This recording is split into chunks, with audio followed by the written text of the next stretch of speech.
this, of course, in a hybrid format pursuant to the House Order on September the 23rd, 2020. The proceedings are available via the House of Commons website. To ensure an orderly meeting, I would like to outline a few of the rules to follow. Members and witnesses may speak in the official language of their choice. Interpretation services are available for the meeting. For members participating in person, proceed as you usually would when the whole committee is meeting in person in a committee room. Keep in mind the directives from the Board of Internal Economy regarding masking and health protocols. Before speaking, please wait until I recognize you by name.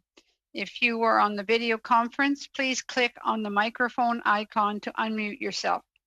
Those in the room, your microphone will be controlled as normal by the proceedings and verification officer. When you are not speaking, your mic should be on mute. On to the business of the day. Pursuant to Standing Order 1082, the committee will now proceed with the study of trade between Canada and the United Kingdom. Madam Chair, transitional trade agreement. I wonder if before we begin this meeting, I could just make a point of information for the benefit of all of our colleagues on the committee. As you may have seen, I was called late Friday night in order to come to Ottawa early Saturday morning to make an announcement with Minister Ng that we have concluded negotiations on the Canada-UK Continuity Trade Agreement. And I just wanted to make sure that all members understood what that meant. Essentially, the negotiations have concluded, but the text is not yet available. Lawyers, both in the United Kingdom and in Canada, are working on this legal review as we speak. I understand that normally this type of review takes between 2 and 4 weeks. And obviously, we have our process to go through here as is required to go through the House and back to committee, and of course, back to the House and then to the Senate. And the United Kingdom also has their legislative process to follow. So I am certainly open to discussing, perhaps after we hear from our witnesses, how we might move forward as a committee. But certainly I do recall, everybody's interest in getting a deal done before the deadline of January 1st. I know that that is also of interest to our business community. I would be curious to hear from our colleagues how this committee's work can move forward in the most appropriate way, bearing in mind that we have important work to do as a committee as well. So I leave that with you, Madam Chair, and happy to follow your lead as to how you would like the meeting to proceed. Oh, thank you very much, Ms. Bedian. I'm suggesting that I'm going to hold the last 15 minutes of the meeting so that we can have a discussion on how we had planned to do it and what the committee's thoughts are now, if there's anything different that they want to discuss. So we'll do that at the last 15 minutes of the meeting. I want to introduce, before I introduce the witnesses, Mr. Blakey. Just a quick question, Madam Chair. I know I'm just kind of curious in terms of finalizing the document. If the French documents have been prepared in tandem with the English documents, or are we concluding the deal in English language and then it'll have to be translated? And is there a longer amount of time for UK officials to review the French? Presumably that's not something they're doing in every trade deal that they're inking right now. So I'm just wondering if the Parliamentary Secretary could give us a little bit of a sense of how French translation figures into the timing as well. Thank you, Madam Chair. With your permission, perhaps I'll just respond quickly to Mr. Blakey. Yes, please do. So we are translating as well at the moment, so that the translation time is going to be included in the 2 to 4 weeks. Again, with the objective, certainly on the government side, to make the process as expeditious as possible. I cannot comment on the UK side. Obviously, the United Kingdom is negotiating with the EU. I would imagine that they have other partners that do require translation for other agreements, so perhaps they are also equipped to do that simultaneously. Okay. Thank you very much. So we will now welcome our witnesses from the Canadian Agri-Food Trade Alliance, Claire Citeau, Executive Director. From the Canadian Association of Importers and Exporters, we have Kim Campbell, Chair of the Board of Directors.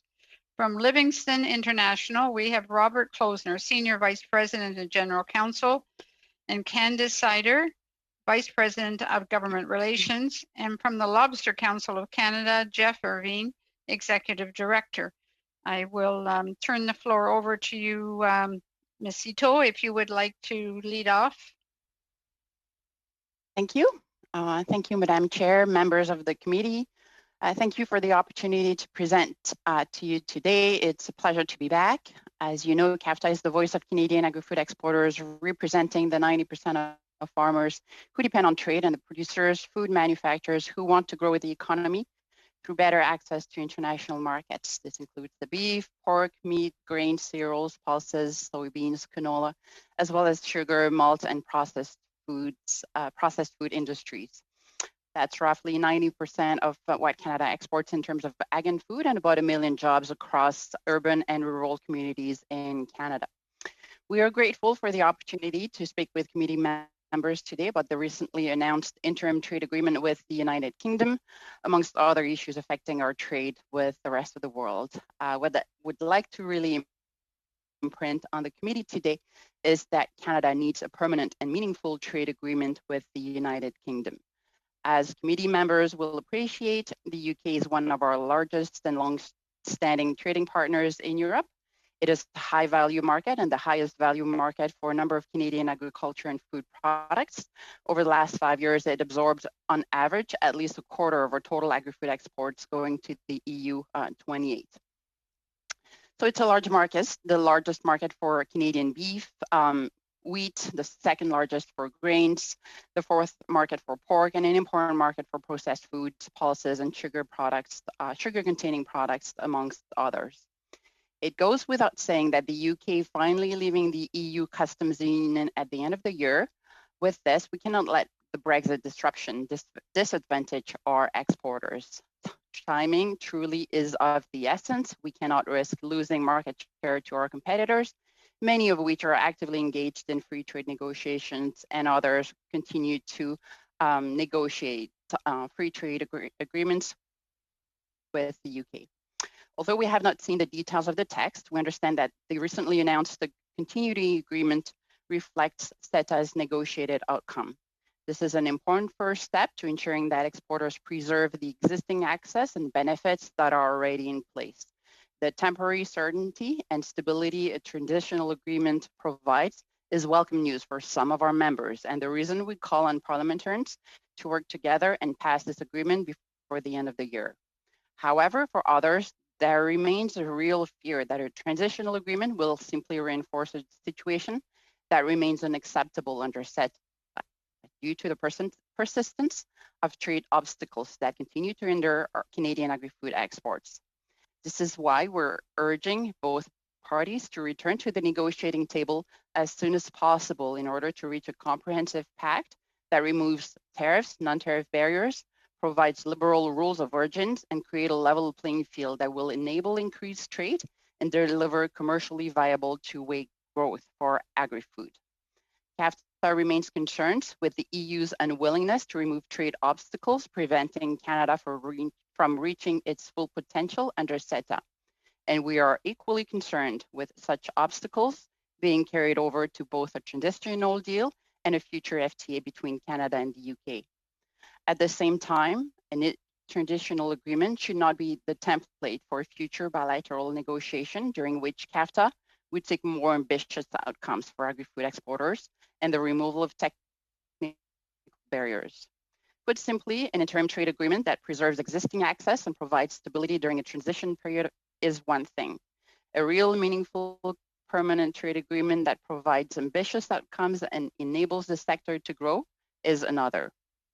So certainly this interim agreement is a welcome stopgap measure, but it's not enough. The best way to show the world that free and open trade will protect the economy now and support recovery is by negotiating an actual permanent and meaningful free trade agreement that will enable growth on both sides. And for this and for further FTAs, we would expect close engagement and consultations with the government and our negotiators in the design stage throughout the negotiations process, but also in the enforcement and implementation of the deal. And in the time I have left, I'd like to make one additional point. As a trading nation, our road to recovery will go through trade and cannot be successfully navigated unless we block our major trade routes and reaffirm commitments to rules-based trade. CAFTA, you will have seen, recently sent a letter to committee members requesting that Parliament, through this committee, undertakes a competitive review of trade agreements that have come into force in recent years to help ensure that the negotiated outcomes are living up to what was negotiated. And most importantly, to identify where our trading partners are not fully honoring their commitments made. This is especially important for agri-food exporters if our sectors are to be key anchors for growth and prosperity moving forward. As you know, despite being in force for over 3 years, CIIT has failed to deliver unexpected gains in large part because the EU continues to maintain a wide range of barriers and subsidies, imposing new barriers or failing to reduce those that were to be removed or eliminated through the CETA. This makes expected export growth to the EU elusive for Canadian farmers and agri-food exporters. As pointed by a recent report that was issued by the WTO and the FAO and echoed by a number of international institutions, demonstrating that international trade clearly is absolutely central to the future agriculture and food and resilient supply chains. Really, no other sector is so inherently dependent on trade.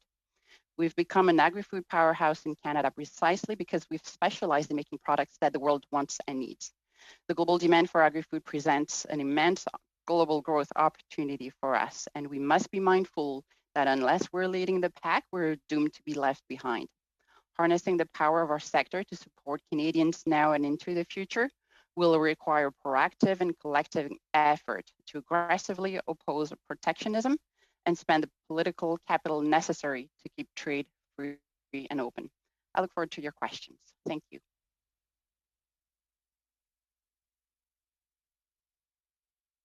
Thank you very much, Ms. Ito. On to Canadian Association of Importers and Exporters, Kim Campbell, Chair of the Board of Directors. Thank you, Madam Chair, and the members of the committee for including the Canadian Association of Importers and Exporters on your agenda to allow for input on this important topic. My name is Kim Campbell. I'm the Chair of the Association, and we thank you for providing us the opportunity to appear before this committee to affirm our support for a transitional trade agreement between Canada and the United Kingdom. The Canadian Association of Importers and Exporters is a national association that has been speaking on behalf of the trade community for almost 90 years. Our members include importers, exporters, Canadian manufacturers who both import and export, wholesalers, distributors, retail importers, and supply chain service providers. We represent some of the largest importers and exporters in Canada, as well as small and medium-sized businesses. Our members import and export across most commodities and product lines.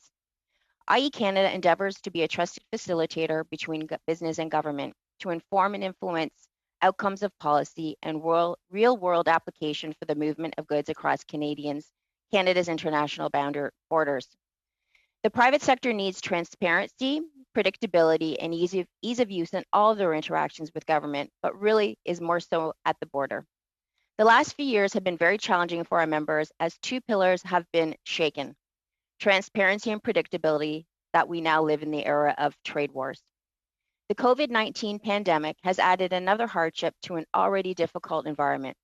One really needs to be a geopolitical aficionado and tea leaf reader to manage the world of cross-border trade in our current environment. We applaud the Government of Canada and Canada Border Services Agency for their great work in keeping our borders open to commercial trade. We would have been at great peril without that predictability, and this effort should be commended. The importance of our border was reinforced as we had to pivot to manage extreme supply chain disruption, while at the same time ensuring critical goods move to our citizens, including but not limited to PPE, personal protection equipment, and food. For some additional excitement, we were forced to implement CUSMA with minimal information to guide importers and exporter sector, and there was no transition period. We believe that some great lessons have been learned and hope that as we support the UK transition from the EU, the Government of Canada will support importers and exporters with transparency, predictability, and ease of use in the transitional agreement.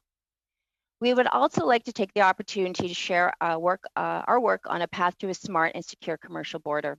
We provided supporting documents in our submission to the committee for this hearing. This information may also inform your study of the transitional agreement with Canada and the United Kingdom. Our members are focused on the mechanics of how goods move across the border. It is important to state that the word free appears in these agreements. It does not mean that the goods are duty-free as a result of agreement. The goods must qualify in order to be claimed as duty-free, and there is a lot of process and regulation for that to happen.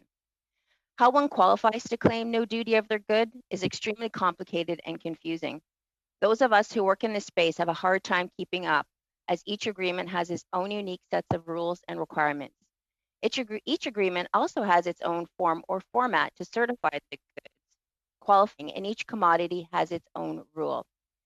This applies to importers claiming a free trade agreement at time of import and exporters having to provide the certification to their customers importing Canadian goods into their respective country.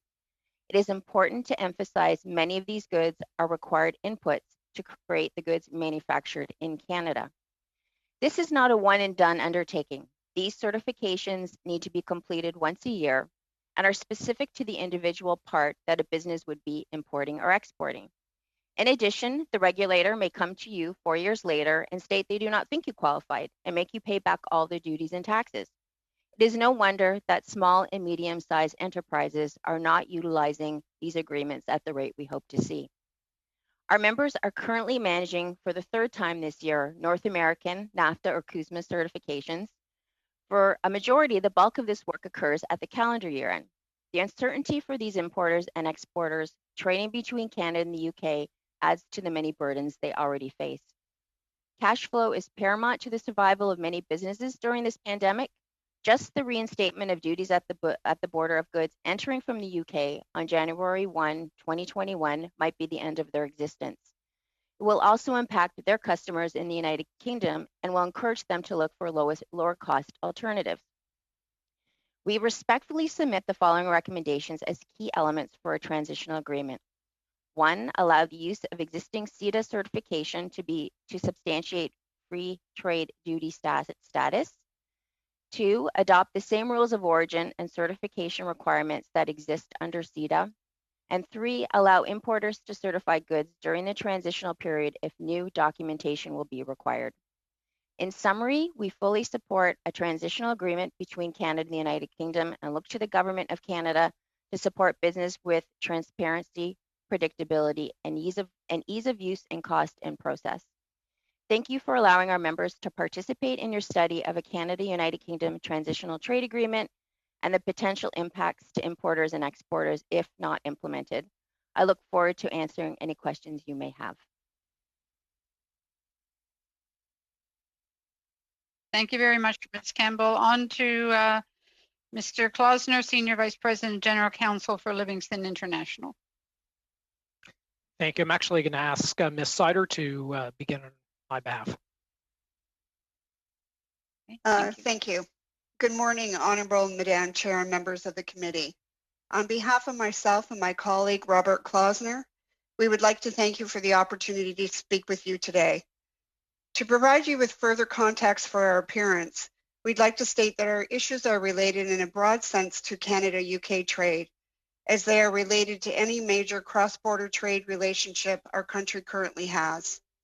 As Canada's largest customs broker, we represent approximately 25% of the goods imported into Canada across tens of thousands of importers, representing a broad range of industry sectors.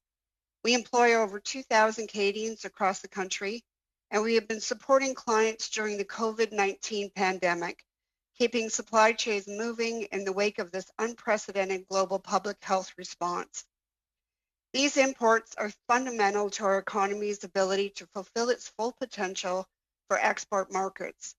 From data on cross-border flow of goods in the auto sector as an example, a product will cross the border 2 or 3 times before it becomes a finished good. Imports and exports have never been more interdependent. We know that the pandemic has demanded fast and bold responses from national governments.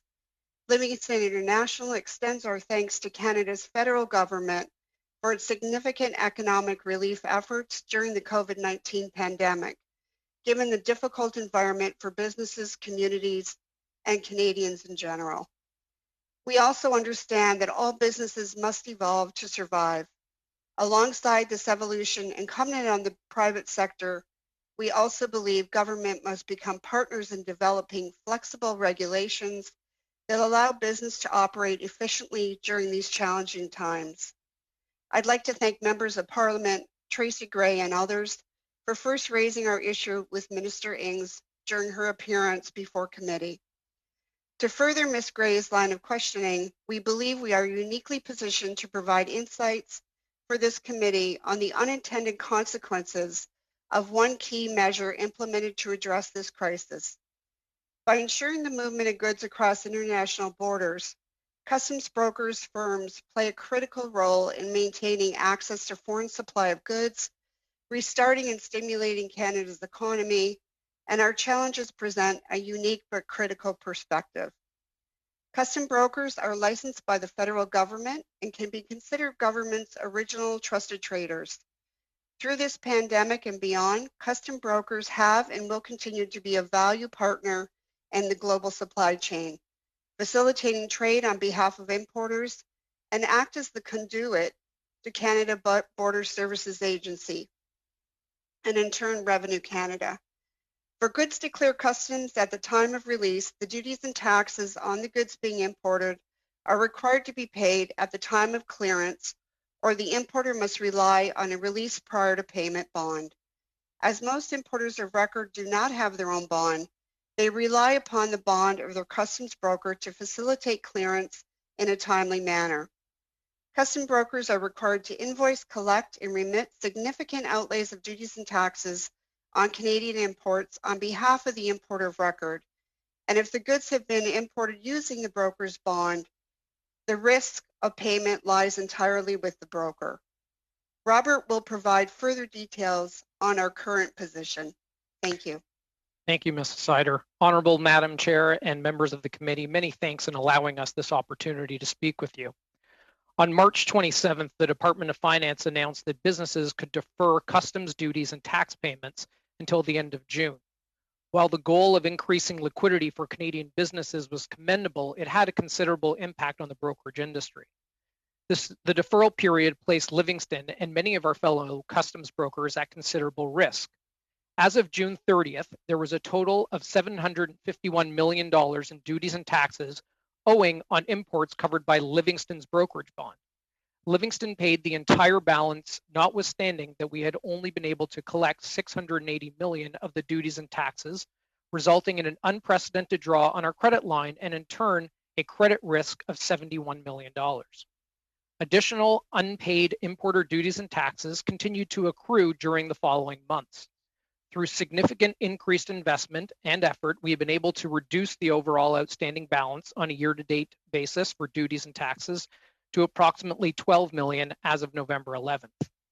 In addition to Livingston's efforts, our primary industry association, the Canadian Society of Customs Brokers, as well as other related industry associations, have been in contact with the government since the announcement in March regarding the unintended consequences of duty deferral.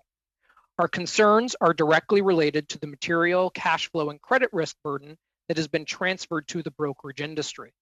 Existing government regulations were never designed to address the resulting scenario, nor do they offer appropriate protection to the brokerage industry given our current economic climate. Members of the committee, I trust you can appreciate that we are still carrying a sizable credit risk.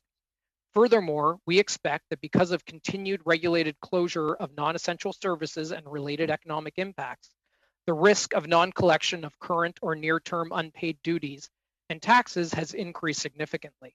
The impact of this deferral, although not intended by government, has been to place the brokerage community at a significant financial risk, despite the critical role we have played throughout the pandemic.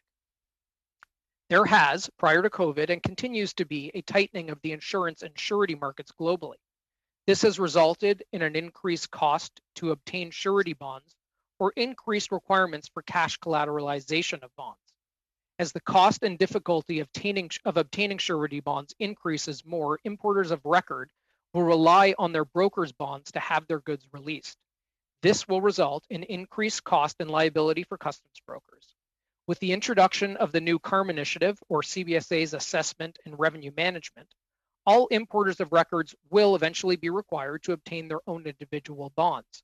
While we ultimately support this initiative, if the bond market does not improve, this will result in the slowing of the flow of trade into Canada and conversely the export of finished goods.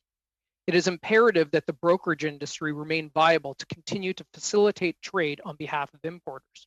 However, current gaps in government regulations, inclusive of consistency and clarity, could result in uncollectible debts being thrust upon customs brokers, which would impact our ability to move goods across the border in an efficient and timely manner. Many customs brokers cannot absorb this debt and will instead change their business practices to require the importers of record to remit duties and taxes in advance of clearance of the importation, instead of taking on the risk themselves. This contributes to significant delays in moving of goods across borders, with consequences for our economy.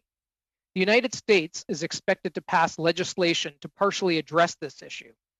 In 2019, Representative Peter King introduced the Custom Business Fairness Act, presently before Congress, which proposes a technical amendment to Section 507 sub D of the Bankruptcy Code that in effect would allow subrogation for customs brokers or sureties who have paid duties to the government on behalf of a bankrupt importer.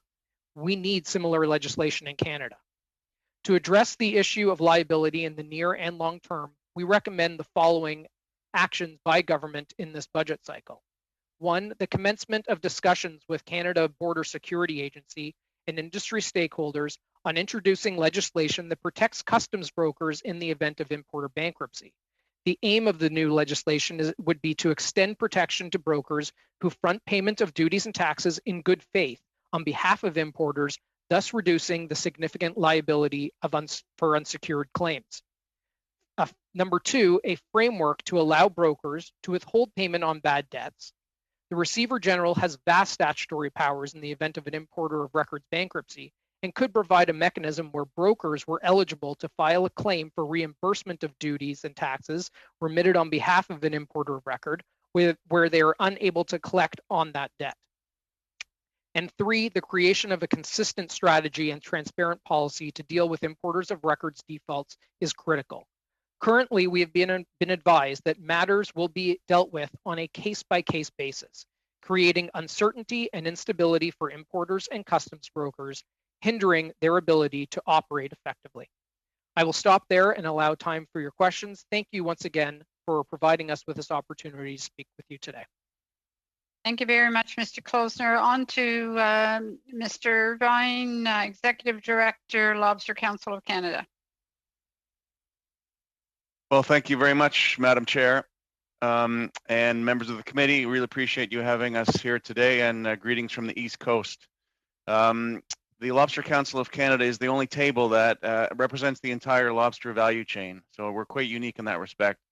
We have harvesters represented, dealers, live shippers, processors, First Nations, all around our table. We've been around for about 10 years, and we focus on the market. We focus on marketing and promotion of Canadian lobster, building our brand around the world, market intelligence, communicating within our sector about what's happening out there in the market, and also market access, dealing with market access issues that come up all the time. And we're very thankful to work with your very good officials in GAC and trade commissioners who we find to be excellent for us out in the world. Back to the, is a very mature and steady market. Canadian live and over many, many decades of trade with our Commonwealth partners, our exporters have developed strong relationships with restaurant chains. Can you hear me okay? Yes, we can. Okay, thank you. The Wi-Fi is a little unstable. Restaurant chains, independent distributors, retailers, and other importers that value high quality Canadian seafood.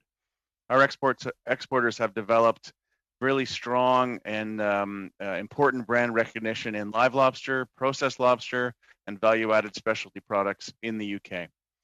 Since coming into force in 2017, our trade has benefited from the free and open access provided by CIIT, the Comprehensive Economic Trade Agreement between Canada and the European Union. As the UK moves toward leaving the European Union very shortly, it is vital to our industry that an interim agreement be finalized. And the good news is it seems like it has, just to be ratified. And then a permanent trade agreement be negotiated that will provide equal or better access that CITA gave us between our two countries. Between 2015 and 2019, the export value of live and processed lobster to the UK has remained very steady at about $32 million per year, with strong growth in lobster meat, a return to demand for whole in shell frozen lobster, and steady live lobster values. With the closures of restaurants worldwide and the fact that typically 70% of Canadian lobster is consumed in the food service sector, lobster exporters have had a tough 2020, but most exporters have. However, many have been able to pivot to directing sales through retail and e-commerce verticals, which has proven to be encouraging and beneficial to everyone in the value chain that I just talked about.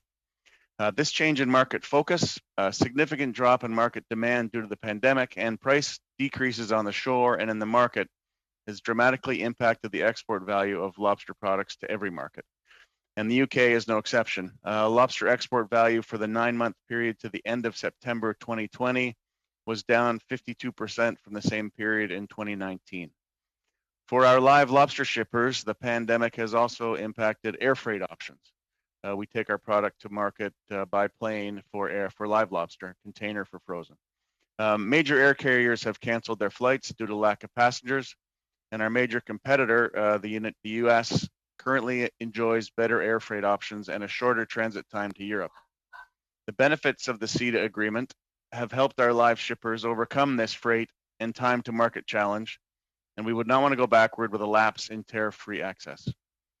Given that our major competitor is the United States, who also is negotiating with the UK on a trade agreement, the Canadian negotiating team should exercise all effort and speed so that Canadian seafood will benefit from being first to secure a favorable trade deal with the United Kingdom. Another concern noted by lobster exporters involves documentation and certification. It will be vital to our industry that there be a seamless transition to a replacement document certification regime between Canada and the UK that will involve the relevant federal agencies. The largest issue facing our sector is the risk of a no interim deal with the UK that would mean a return to the MFN tariffs at the beginning of next year and be in place until an agreement can be reached. And hopefully that's not going to be a problem, since we sounds like we have an arrangement already figured out. Just for reference, though, to put this in clear and easy to understand terms, if we don't have a deal, the customers of our exporters would be facing an 8% tariff on live lobster, a 16% tariff on whole and shell frozen lobster, and a 20% tariff on lobster meat. And both of those last two items are nearly close to their phase out down to zero within the next year. Given the importance of the market to Canadian live lobster shippers and processors and the ongoing negative market impact of the pandemic, it is critical that an interim agreement with the UK be made before the end of the year, and then a more formal agreement be negotiated in 2020 or 21. Thank you very much. Thank you very much, Mr. Irvine. We'll go on to our members of Parliament, starting with the Conservative Party, Mr. Lobb, for 6 minutes. Thank you, Madam Chair. Can you hear me okay? Yes, we can. Great. Thanks. My first question is for Mr. Irvine. And the question I have for you is, it's in regards to consultation. So if you could just tell me how the consultation process worked for you and the trade officials in working on this temporary agreement.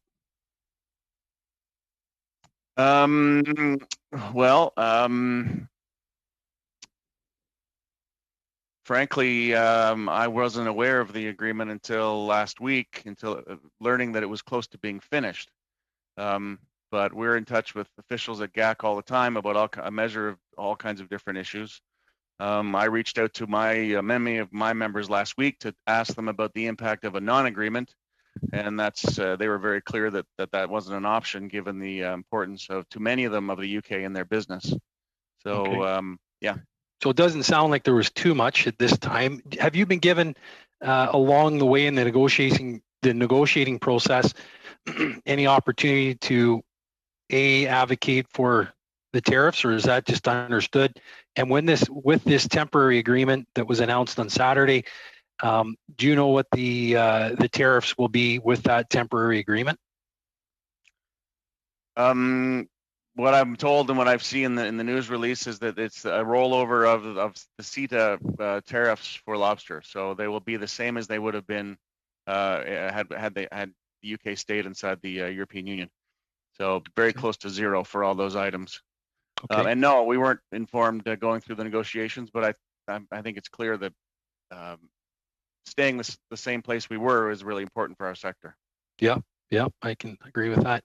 I want to ask Ms. Sito from CAFTA basically the same thing. And many of us have been around Parliament for a number of years, and usually with an agreement, you would have Canadian cattlemen come out with a statement, Canadian pork come out with a statement. A number of different grains associations would come out with a statement saying, this is the greatest trade deal of all time.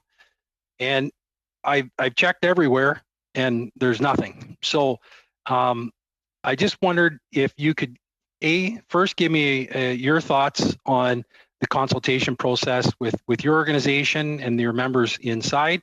And if you could give me an update on what the tariffs are with this new interim deal that some of your members would have. Sure. Can you hear me well? Yes. Okay. So and thank you for the question, on the consultation piece, it's a two-way street.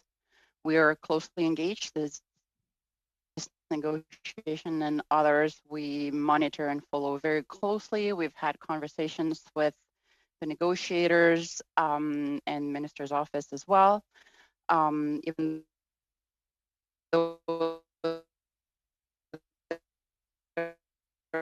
there's no Gazette consultation other than related to consultation today, though that, and perhaps it has to do with the nature of the file and difficulty of navigating Brexit in itself, but it's been a bit different for some of our members. The process has been different from the onset.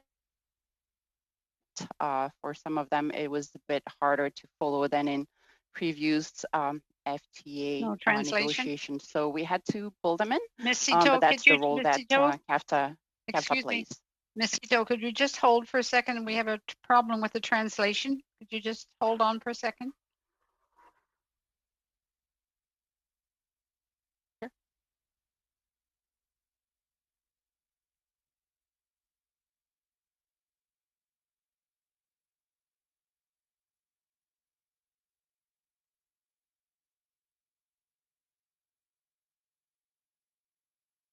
It appears there's an issue with your network, Ms. Sito, so, but let's try that again, your last minute or so.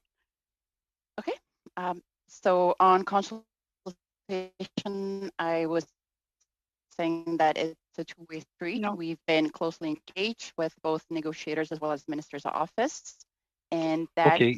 So that I will say good. Though that for some of our members, it has been a bit more difficult to navigate. But this is where CAFTA comes in on the picture. My final quick question. Hold on, Mr. Lobb. We're having a translation problem with Ms. Sito. It seems that's on her side that the translators are having difficulty picking it up. Her comments. I think her community's next on the rural broadband initiative, Ms. Groh. Hopefully that's so. So let's, Mr. Lobb, could you possibly go to another witness? And then we'll try to get through to Ms. Sito to see if we can assist a little bit. Okay, well, my last question to her would be, what in her understanding, what are the tariff rates in the interim agreement for Canadian beef and for Canadian pork? So what I can do without providing details, because we have not seen yet the text of the interim agreement that was recently announced, and I think it's important that we see the text as soon as possible. What I can do is provide some brief examples of what the situation could look like moving forward. Is on the grain side, hence the reason why our grains and cereals exporters are pleased with the interim agreement. With no agreement in place, they would lose preferential tariff gains that were granted under the CETA. So for them, it certainly provides much greater, much needed stability, which is very welcome. On the beef sector, for example, there are definitely concerns about non-tariff barriers, in particular at a time the EU and the UK continue to send products in the Canadian markets. I understand they will appear this afternoon, so I will leave it to them to speak to procedures and volumes that leave them with questions about the viability of access promised. On the pork side, similarly on the fence, they welcome the continuity that the deal provides, but we have to see what the market and conditions will really translate into for them. And for sugar and processed food products, there's been little uptake of opportunities in the EU because of a number of measures and trade distorting subsidies that make our export uneconomic to the EU. And as for the UK, a transitional deal certainly provides welcome quota access. And I will leave it to them to provide specifics as well, knowing that, again, we have not seen the text, but it appears that over time, there could be measures that could help reduce our trade deficit with the UK in food products. Thank you very much. On to Mr. Sarai. Thank you, Madam Chair. I want to first begin by thanking Minister Ng and her entire department and on trade on completing this great deal in a timely manner. This has been an effort I think Canada and the UK has worked on, and it brings certainty to a lot of our exporters and importers. And as the new year approaches, there's no deadline. And also want to thank Ms. Badayan, who's also worked behind the scenes on this one. My first question is perhaps to Ms. Citeau from CAFTA. Where can we see increases and what commodities that are currently perhaps not covered that should be covered so that we can increase exports of Canadian agriculture products that Canadian trade negotiators should pay attention to going forward? I think our understanding is that all the products covered under the CIIT agreement in principle are also included in the interim agreement. Again, we have not seen the details of the text, so only with the text we'll be able to get that assurance. That being said, the real focus, the important point to really understand is the priority really should be for our members to negotiate a real meaningful deal with UK. We understand that the Prime Minister and the trade ministers committed to getting back to the negotiating table to do so in 2021, and we urge them, we welcome this, but we also urge them to do so and get back to the negotiating table to conclude a meaningful agreement that will remove tariffs, non-tariff barriers, and deliver on commercially viable access.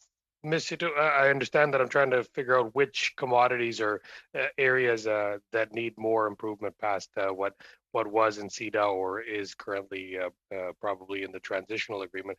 What areas are ones that Canadian exporters or Canadian industries are looking forward to having barriers removed for in order to increase their exports to the UK? It's really in the area of non-tariff barriers. There remain very important, significant opportunities in the UK. It is an important market for us right now, absorbing over the last 5 years between. I think we're losing you. Yeah, Ms. Citeau, we have lost third you and again. a quarter of our exports going focus. Maybe go to Ms. Campbell. Ms. Campbell, I'm going to ask you the same question. Where can Canada increase their exports with the UK going forward? Where should we concentrate our efforts in terms of negotiations so that we can increase our exports and make it easier for our manufacturers or our resource extractors to export to the UK. Thank you very much for your question. I definitely would concur that it's the non-technical trade barriers that seem to be the challenge. And so especially in the food space, things like what kind of ingredients have to go into foods, the UK might have restrictions, and so does Canada actually on the flip side on some things as well. So I think it's industry specific, and probably the bigger challenges around things that are the health and safety issues like food and items like that. You know, probably we just need a little more time to take a reflect and give a fulsome response back to specific sectors. I feel part of the challenge too is in helping our exporters is just the complications of trade. All exporters would have to report their exports to the UK, just getting onto a system, having to do that, create documentation, those types of things, especially for small, medium, and sized enterprises. We could probably look to think about how we can support people better to do that, because you're always excited to get your sale, but then all of a sudden you can't get your goods to the market because there's a whole bunch of complication that you didn't understand, and that's where a lot of the failure and challenges occur. Thank you. Okay, thank you very much, Mr. Sarai. I'm sorry. On to Mr. Savard Tremblay. Salutations, je remercie l'ensemble des... Hello, I would like to thank... Sorry, I thought I was hearing myself. I would like to facilitate the work with the interpreters. I would just want to confirm that things are well. Things are fine. Yes, it is fine. Thank you.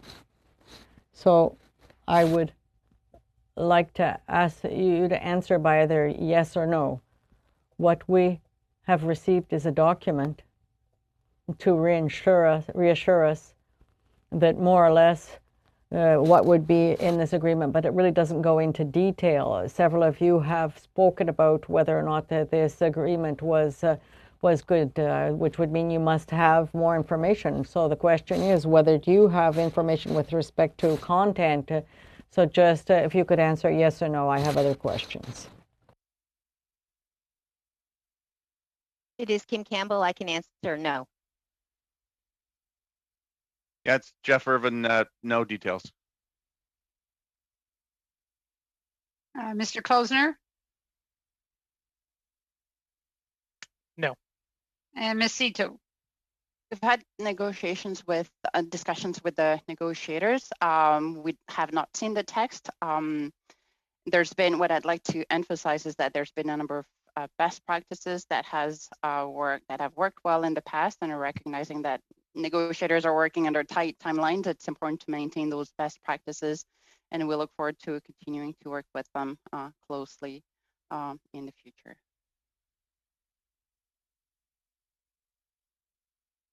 Je vous remercie pour vos réponses. Thank you very much for your answers, and thank you for your testimony. Sometimes you speak about hope, concerns, but you'll understand that we all, at least for some of us, it is difficult to analyze an agreement if we don't have the content. I would now like to ask a question to Mr. Irving from the Lobster Council of Canada. You spoke about the fact that you preferred a permanent agreement rather than the transitory agreement. I'd like you to explain why you have this preference. Well, I think for our exporters, it's just having the certainty that we have a multi-year agreement just for planning. I think it's just good to have certainty. Good to know that it's not just a one-off or a one-year agreement.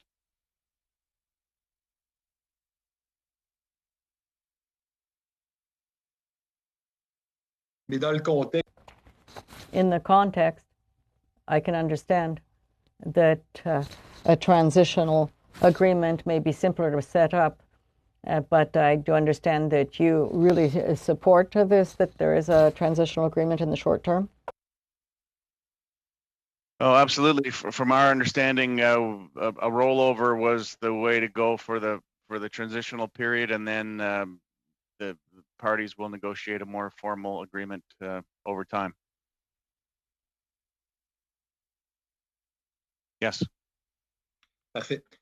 Fine. Now, Madam Chair, how much time do I have left? 2 minutes. Now, I see you on the screen, Madame Sictouche. I'd like to ask you the question. You spoke about the fact that an agreement is a good thing because it will guarantee access to the market, but it may not be sufficient. So we need sometimes guarantees on paper is not sufficient, but and sometimes the market is closed because of different restrictions. So what could you have more in an agreement above and beyond what is on paper and how it would transform to reality? Because of translation, I'm told to answer in English, even though I could do this in French. But I think with the CETA, and it may be some of the problems that you are referring to, it's very important to understand that the problems with CETA are not with the text itself, but the EU's reluctance to abide by the commitments and remove barriers, whether it's the timely approval of biotech traits and the need for predictability in science-based processes, the recognition of our farmers' sustainability practices, the approval of beef processing systems, the illegal trades distorting subsidies, and even the illegal country of origin labeling in Italy. The problem is with the EU's reluctance to remove the barriers, not the text itself.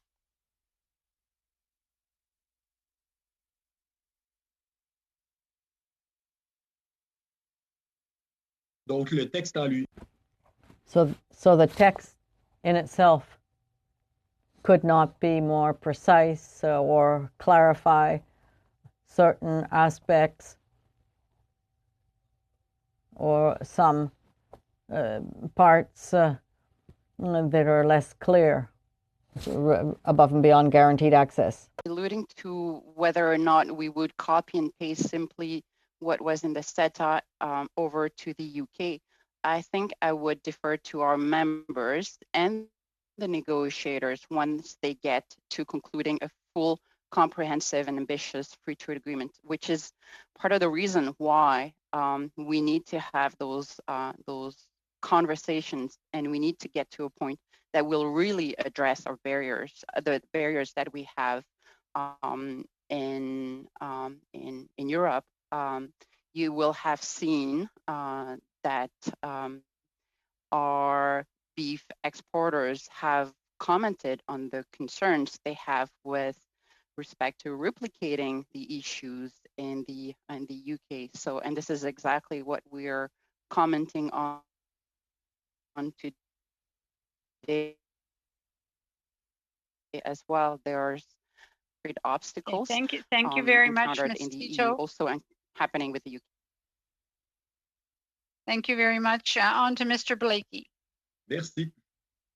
Thank you. I want to continue on the theme of that line of questioning, and I guess if the contention is that there's no problem with the text of the current CITA agreement, but that there's a difference of interpretation. I mean, is it our European partners' point of view that they are breaching the text of the agreement, or do they interpret that same text differently?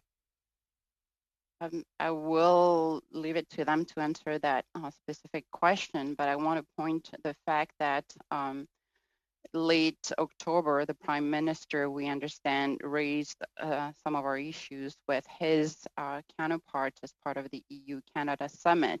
And Minister Ng, the same day or the next day, had a meeting with her EU counterpart as well. And if you look at the readout, it's clear that the issues that our members face in Europe were raised as well. This is the second time in 6 months that she does so. So it's and so I guess where welcome, I'm headed, but there's going to be where I'm headed with the question, I guess, is just to try and figure out, where do these issues get resolved? I mean, we've been working.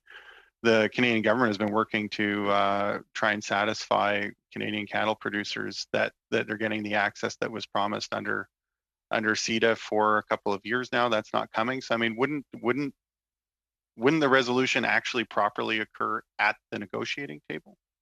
I mean, well, you would think so. And part of the problem, I think, is that these are very technical issues. When you talk about the timely approval of biotech trades or the need for predictable science-based import processes, the recognition of beef processing systems. So there's been a number of CIIT mechanisms that are to address these. And unfortunately, while discussions have taken place, it has not delivered on sufficient positive outcomes to date, which is why we have engaged the ministers. Minister Bibeau has been doing her own advocacy. I'm wondering in terms of Canada advocating to our European partners, or in this case, our partners in the United Kingdom, we heard at committee on Friday that Canada had essentially walked away from negotiating this agreement between March 2019 and August of this year. Do you think it would have been advisable for the Canadian government to continue to engage in conversations with folks in the UK around these issues and what a resolution might look like in a Canada-UK trade agreement instead of leaving it until August of this year? I think what I will respond, the way I will respond to this is what our members advocate for, what CAFTA advocates for is the elimination of tariffs and non-tariff barriers, the level playing field with our competitors, liberal rules of origin, and an environment that addresses problems and truly enables growth. Traditionally ambitious, this has been addressed through ambitious and comprehensive FTAs, not limited agreements. Recognizing the circumstances of Brexit are quite unique. We really put in the honors in the hands of the negotiators and the government to deliver on the best mean to reach the end, which is the elimination of tariff and non-tariff barriers to allow our members to grow. Fair enough. I mean, what I've heard through testimony on a number of trade agreements, but including in this in the context of this agreement, is that Canada has been very ambitious at opening its markets up to foreign exporters in exchange for market access that often doesn't materialize for Canadian exporters.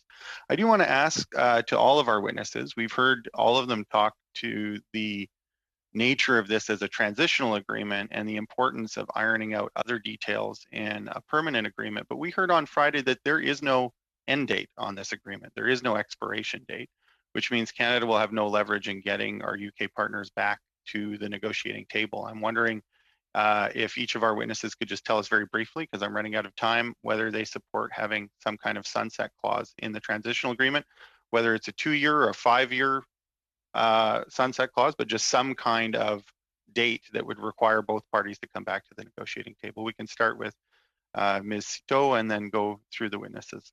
Very briefly, please. I think I would really stick to the commitment made by the PMs and the trade ministers to come back to the table in 2021.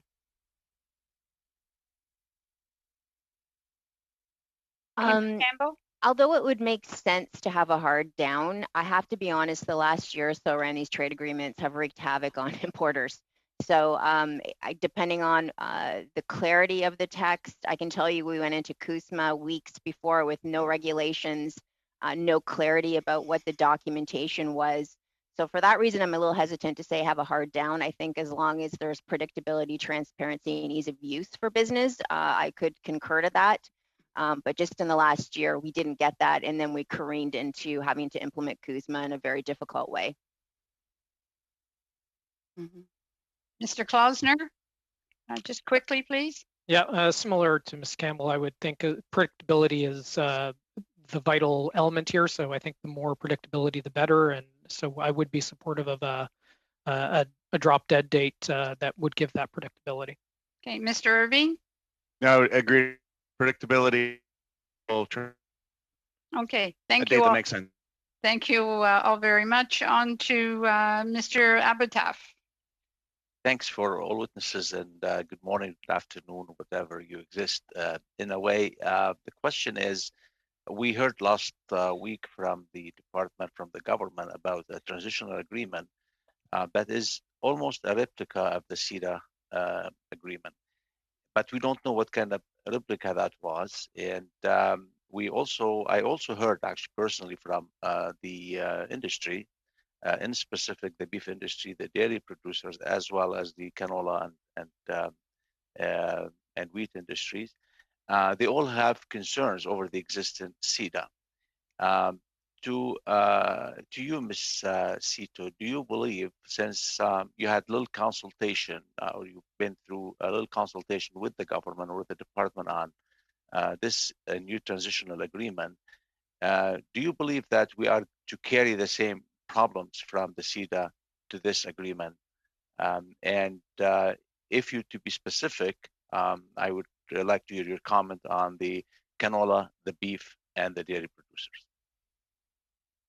I cannot speak to dairy because we don't represent those. But on the beef, perhaps pork, but on the beef, certainly, they do have concerns about non-tariff barriers at this point, yes.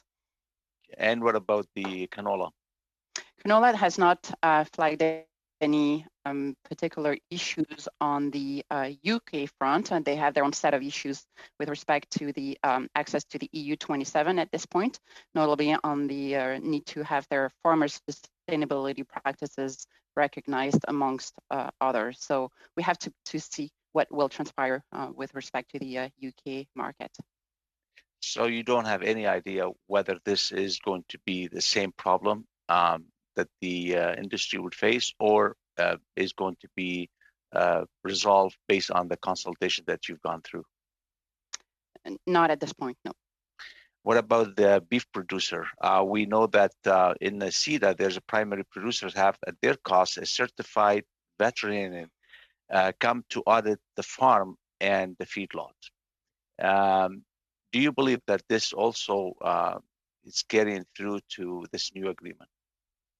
I will leave it to our beef members who are to appear, I understand, later this afternoon to provide the specifics. But again, I will reiterate that there are some concerns on the beef side about non-tariff barriers being replicated with the UK market, in particular at a time the EU and the UK continue to send products in the Canadian markets. So rolling over the terms of a deal that is not being respected by another trading partner certainly is complex. So I will defer to them to provide more specifics. So as far as concessions, you don't know if there are any concessions that have been given to this in order to be able to sign on this transitional agreement sooner than the December 31st or the January 1st, 2021. The rush in it. Do you believe any concessions been given in this regard? Do you have any idea?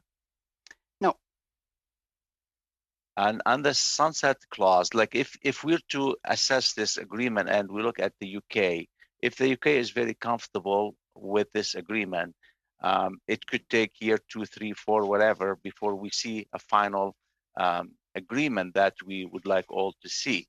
So a sunset clause in this agreement would be definitely beneficial to Canada. Do you know if there is any discussion over that, or do you know if this was part of what you have talked to the department or to the government on?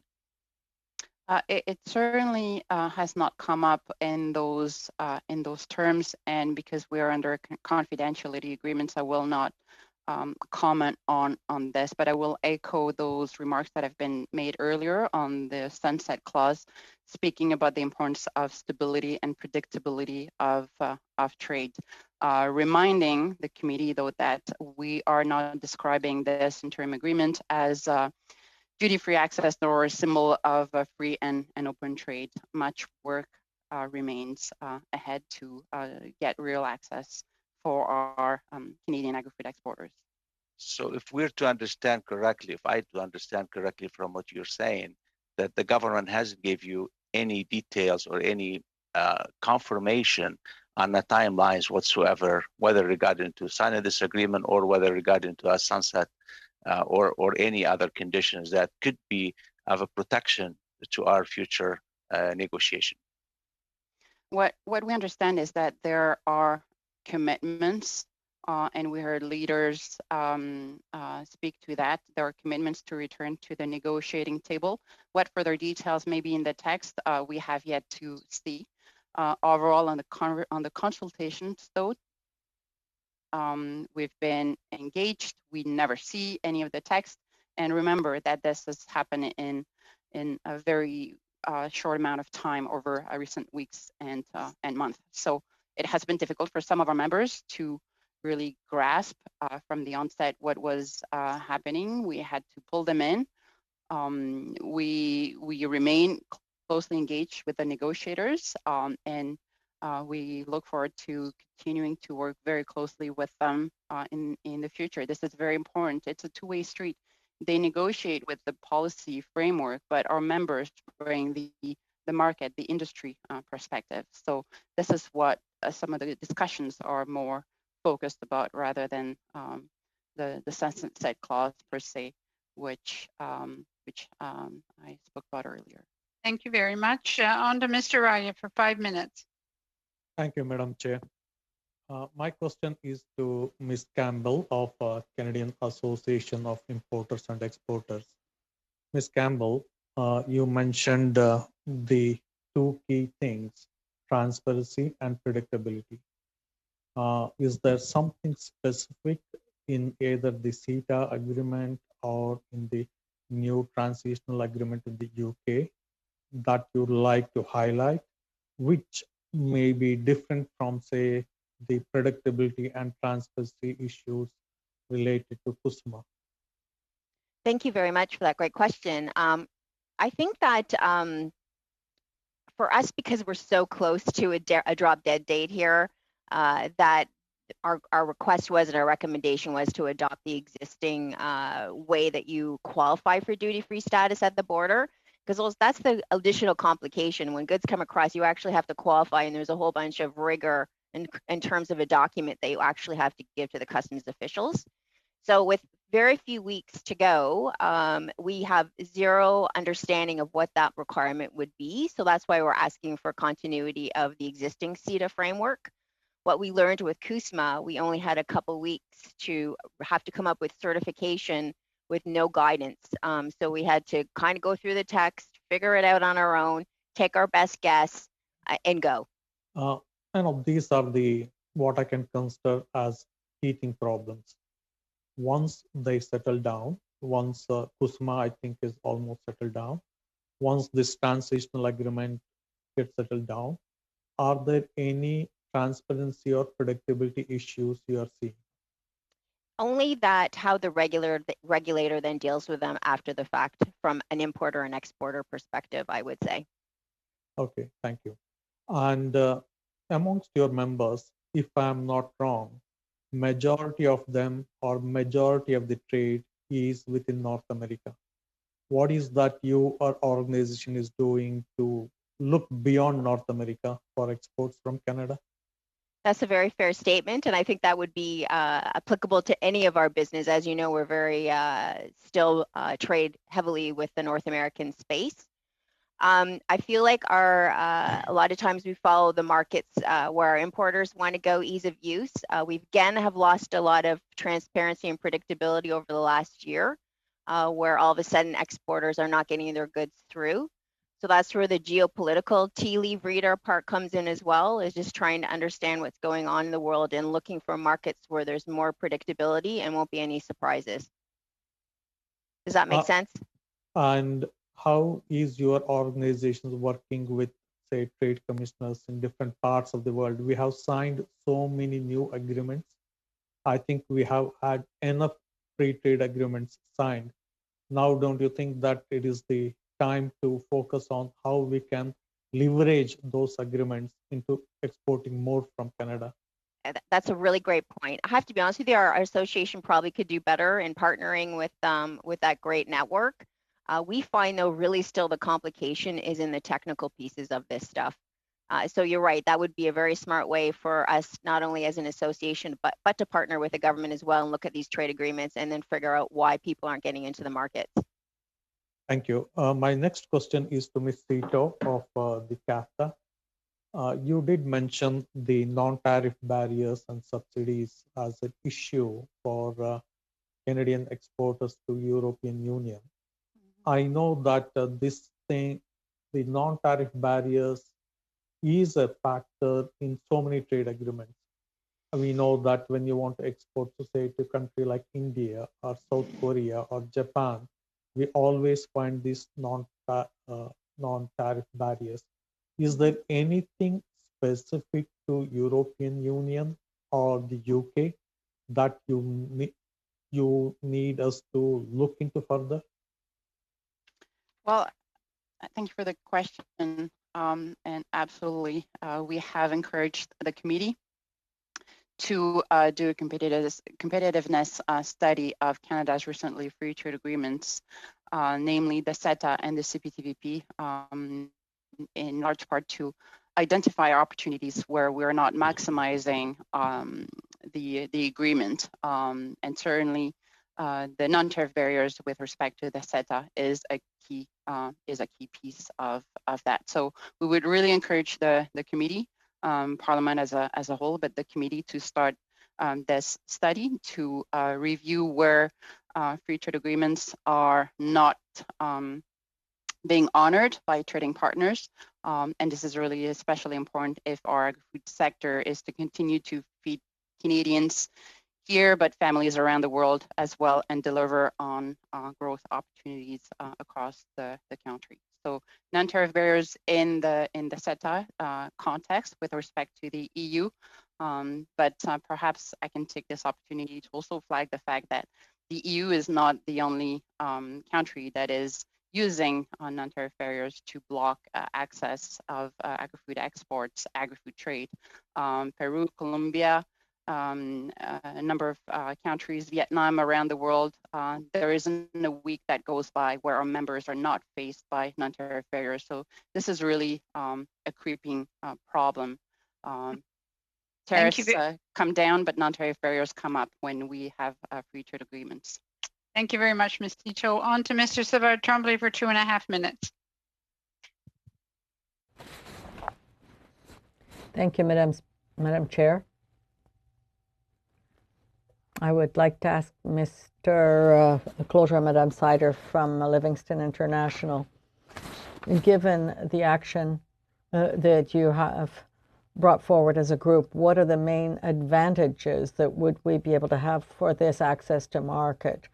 We know that the UK market is works with financial services and post-Brexit rather, there will be other activities, but are there other areas where you think that there will be action?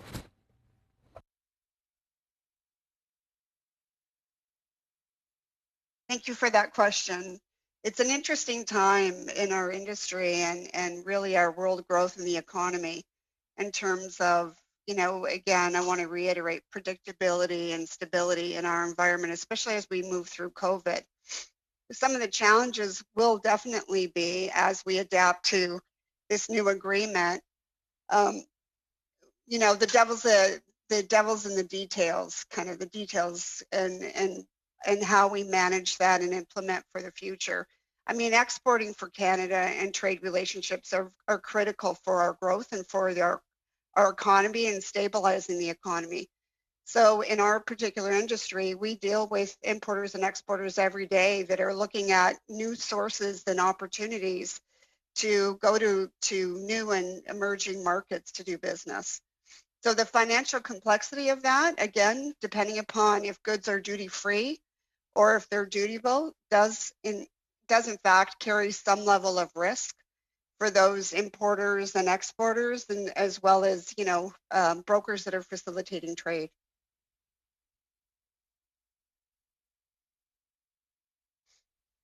Okay, thank you very much. On to, I think you have, I'm just checking the time here. 20. Okay, thank you very much. On to Mr. Blakey for 2.5 minutes. Sure. So, when parliamentarians are looking at trade deal and the enacting legislation beyond the entrance of the businesses that are going to do business under the agreement. Of course, there are public interest questions, and so trying to digest that and make a decision takes time. The government has left this for a long time. They suspended negotiations between March 2019 and August 2020. In the event that the enabling legislation for this deal doesn't make it through Parliament by December 31st, I'd like to start with our witnesses from Livingston International. I'm wondering what kinds of things you think might be of service to Canadian importers and exporters in order to help them through a period of time where Canada and the UK are not covered by a trade agreement. Great, thank you for the question. It's a great question. And we often find as new trade agreements are being negotiated that companies do come to us for guidance in terms of how do they leverage their business, you know, how do they leverage the opportunity to actually be able to do trade with a particular country or a new country, always looking at what are those preferential duty rates and how do they qualify. So, you know, Ms. Campbell made reference to earlier in terms of, you know, some of those rules of origin and how do companies actually qualify. That was a huge issue under CUSMA because, again, it was at the 11th hour and trying to facilitate and educate and counsel importers on the best way forward when, you know, there's a lot of gray area. So the more that we can provide that level of detail, that granular level of detail, certainly provides much more certainty for those importers and, you know, exporters that are looking to do business and as a result of and take benefit of those new agreements. Ms. Mr. Campbell, Bergen, you have half a minute, so if you can be quick with it. Sure, Ms. Campbell, if you want to provide a bit of an answer to the same question. Sure. So my understanding, if we don't have this agreement in place at the end of December, then importers and exporters whose goods will be going to the UK will then be dutiable, period. So that's additional cost that is not on their balance sheet today that they will have to absorb. So they would either need support around that, or hopefully people will come together and provide this transitional to alleviate that additional cost. So that's a cash flow issue that government might be able to assist with. And a direct cost. Somebody was going to have to eat it for sure. Okay, thank you. Okay. Thank you very much. On to Ms. Gray for 5 minutes. Thank you, Madam Chair. I've got some questions for our customs brokers here today. And so first of all, I wanted to ask, were you aware of any consultation process by the minister or officials or any kind of outreach, any way that, any structure that you were able to give input into a Canada-UK trade agreement, transitional or not? No, thank you for that question, but my understanding is no. We've heard that from across sectors. You had testified on the challenges of giving advice on the implementation of CUSMA because of the way that it occurred so quickly and it was a rush. And so presumably you work with a lot of small businesses, and I know I was a small business owner myself, and you do go to organizations like yourself to get solid advice. And so are you finding right now that small business owners are reaching out and looking for clarity as to, you know, what arrangements might be by the end of the year between Canada and the UK? Absolutely. We are seeing companies very concerned, especially small to medium-sized business that are often not very savvy with navigating trade environments. And so they're really, you know, looking to a service provider for that level of guidance for them to be able to effectively manage, you know, oftentimes a myriad of regulations prior to a new trade agreement coming into place. And how do they qualify? Right. So are you finding it challenging right now with, I mean, we're around 5 weeks away from potentially having a new transition agreement and giving accurate information to your clients. Are you finding that a challenge right now? I think it's a challenge, but it's also an opportunity for us because, you know, oftentimes we're dissecting those agreements well in advance of those being actually implemented, and highlighting the gray areas, if you will, the areas that we, need additional information in order to provide, the best advice forward for our clients. So in our industry, I mean, we do this every day. We're always taking a look at what's coming down the pipeline in terms of what those trade agreements are being negotiated and what's that impact, to a client base, whether it's an importer or an exporter, and how they navigate them. Yeah, well, thank you for that information. I guess from what we heard today is we're looking at 2 to 4 weeks out before we actually have all of the details. So that puts us literally within a week or a few weeks of full implementation. So that'll definitely create some extra pressures, I'm sure. I wanted to ask, you had mentioned some of the predictability and stability that's really important for your industry and the organizations that you work with, and not having a sunset clause does create some certain levels of immediate stability, I guess you could say. But I guess what would be the motivation to really get to the table again quickly, especially considering that the UK is negotiating with a lot of other countries right now, and with Canada, we've got this transitional agreement that will be in place for a while. What do you think the motivation is to actually really get to the table and deal with some of the issues that we've heard about in testimony today? From my perspective, I mean, obviously when we talk about duty rates and that impact to companies, again, to make reference to Ms. Campbell's, the bottom line, if it's not in their balance sheet and they didn't anticipate it, it's going to be a challenge in terms of how they do business and how they execute that. So, having a transitional agreement, but again, a lot of unanswered questions does not provide that level of certainty and predictability for trade. Thank you very much. On to Ms. Bedian for 5 minutes.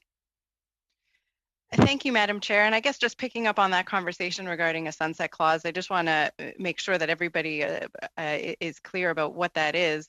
When our witnesses talk about the importance of predictability and stability for our business owners, a sunset clause would effectively repeal the trade agreement, possibly before the conclusion of a comprehensive trade agreement, and so that would be the opposite of providing continuity for our business owners. J'aurais une question. I would have a question for Madame CIIT with respect to our industry. Maybe you could confirm. I've understood that without the transitional agreement, if we go back to the tariff list of the UK, we're talking about roughly a 16% on beef of tariffs, 12% on lamb, 8% on poultry. When you heard this weekend that we had gone forward and concluded that agreement, what was the reaction of your association and their exporters? It was overall good because it provides, as I mentioned, stability and continued access, and maintains, it seems to maintain existing benefits to the UK market. So for those exporters in particular on the grain side, this is really welcome news. There are some concerns, of course, for the meat sector, which is why our industry overall says that we need a meaningful agreement that will deliver on long-term and viable commercial access to the UK market. Our first priority, of course, is to negotiate an agreement that will address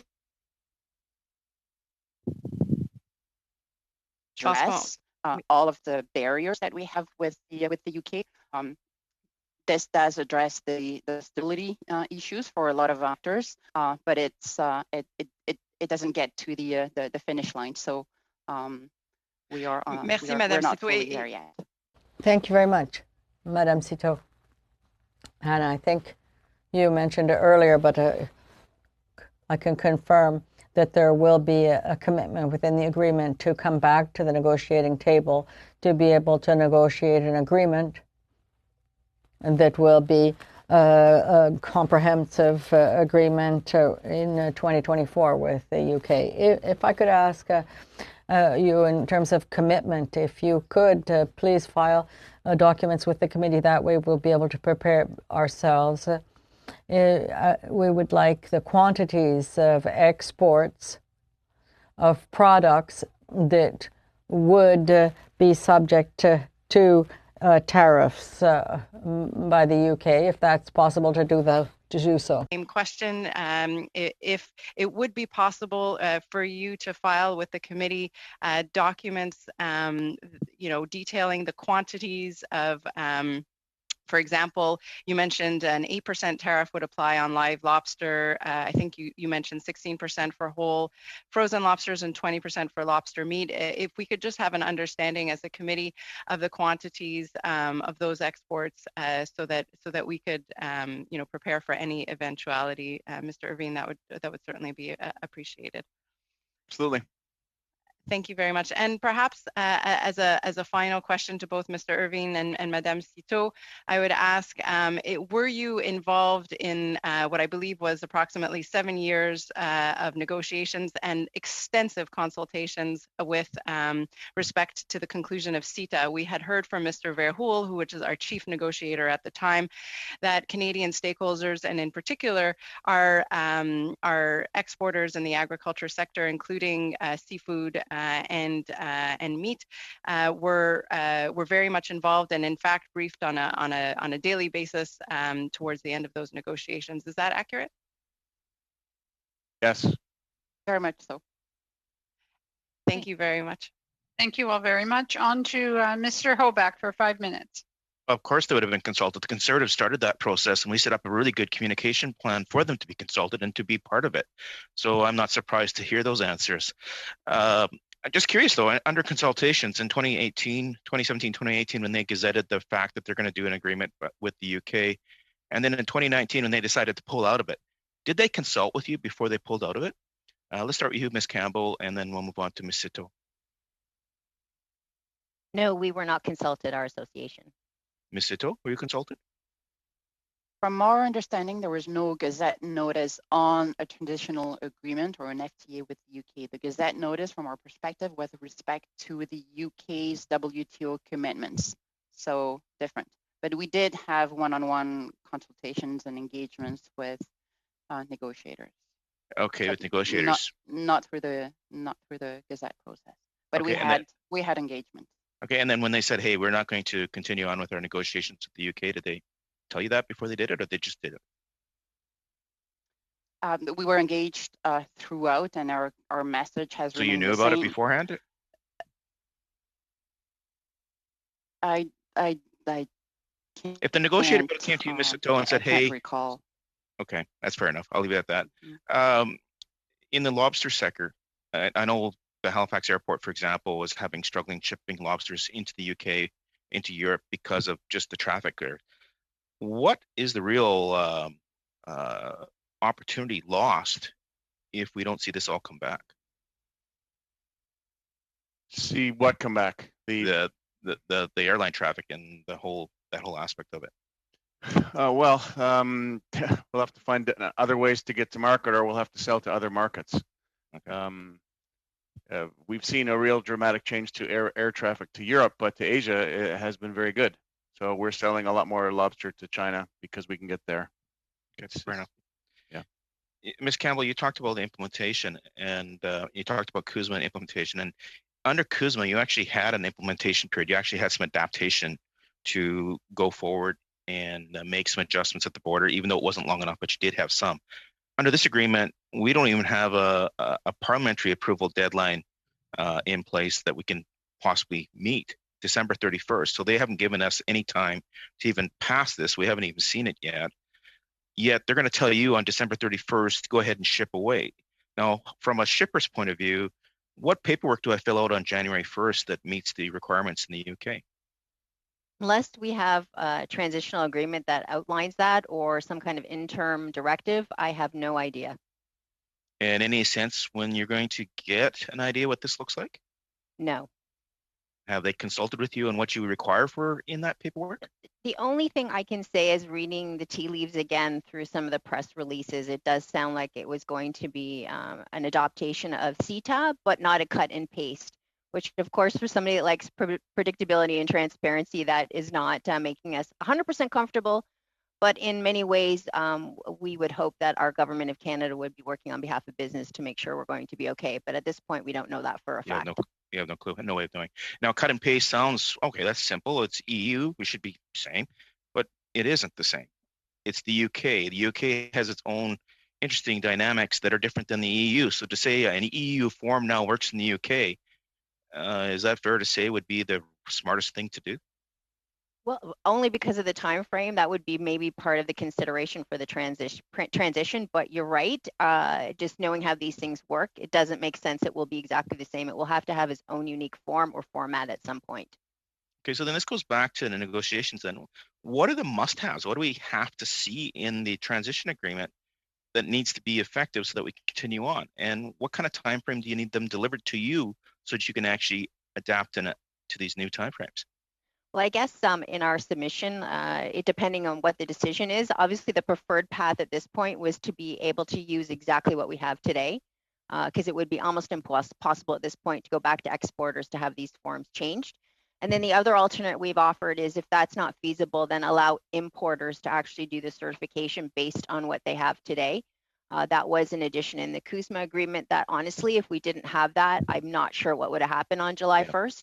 But that was definitely another consideration that would be extremely helpful if we can't get that rollover the same format. Okay, so then let me look at this then. Okay, we've made the government aware of all the faults in CITA with our agriculture producers. And now you're going to roll those all into the UK agreement and keep them the same. When you maybe had a chance to address at that point in time, it sounds like you're going to get the exact same scenario as what you had in CITA, the problems that you had there.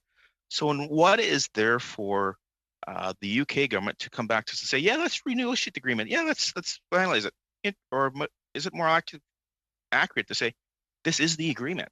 And if that's the case, do I not have to treat it as a long-term agreement as a member of parliament, Ms. Sito?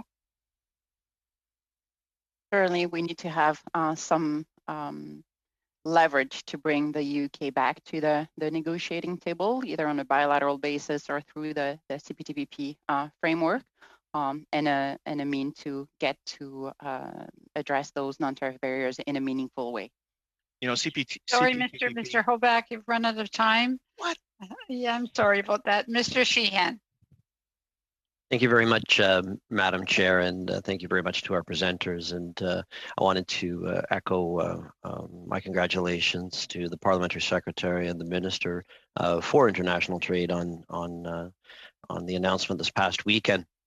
As we know, 2020 has been a very unprecedented year with not only the pandemic, but a number of events that have been happening around the world. And we know that the United Kingdom left the EU on January 31st, 2020, just prior to the pandemic happening. I'm sorry, Madam Chair, if I could just on a quick point of order, am I the only one that's not getting Mr. Sheehan's video coming through? No, what I'm seeing is a picture through. Mr. Sheehan, can you turn your camera on? Yeah, sorry about that. Thank you, Mr. Blakey. Thank you. Go ahead. And so I just wanted to point out that, just prior to the pandemic, obviously with the with the United Kingdom leaving, it was really, really important for us to continue to negotiate with all what was going on. And so I again emphasize my congratulations to all involved in getting us to this point, because it's been very challenging time, 2020, and within that context, we have to recognize that we were able to get to this point.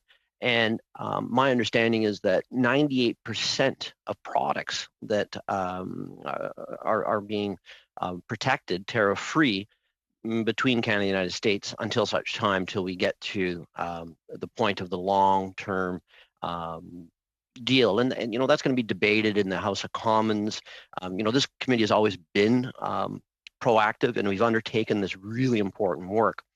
So, Madam Chair, I've got a few questions about this really, really important subject matter, because we know we're no longer going to be covered as of January 1st, 2021.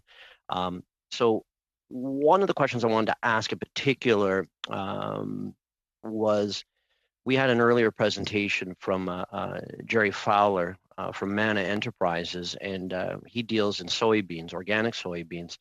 And I wanted to ask if any of the committee presenters had any idea about how these particular soybeans would be treated under the current situation. It's Jerry Fowler, he's from Sault Ste. Marie, but he trades substantially, and he's been doing it for 20 years with the United Kingdom and Europe. But it's in particular this organic certified soybeans that are non-genetically modified. And it's quite a niche market, and he represents a number of farmers across Canada that are exporting into the United Kingdom. So through you, Madam Chair, to our presenter, perhaps from the agricultural group, that if they have any information on that, and if they don't, they can provide it to me later. Okay. We'll need to go to our members specifically for that very specific question. Okay, well, thank you very much. I just wanted to see, because it's a very important, obviously it is a great market. Overall, with the 98% of the products being protected and that are tariff-free, and we've talked about a lot of things such as the devil will be in the details. We have an agreement that will be introduced and debated in Parliament.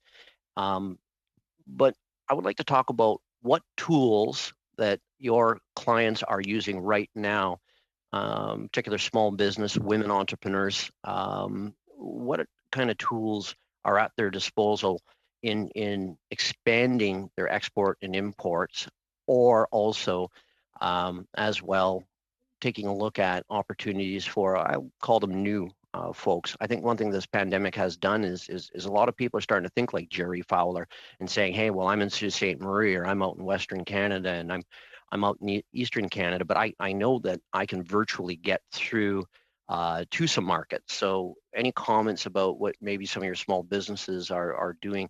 In particular, there was a recent announcement about virtual trade missions, and are any of your clients interested, or are they aware? Thank you, Madam Chair. I can pick up on that one if you want. Go ahead, please, Mr. Veen.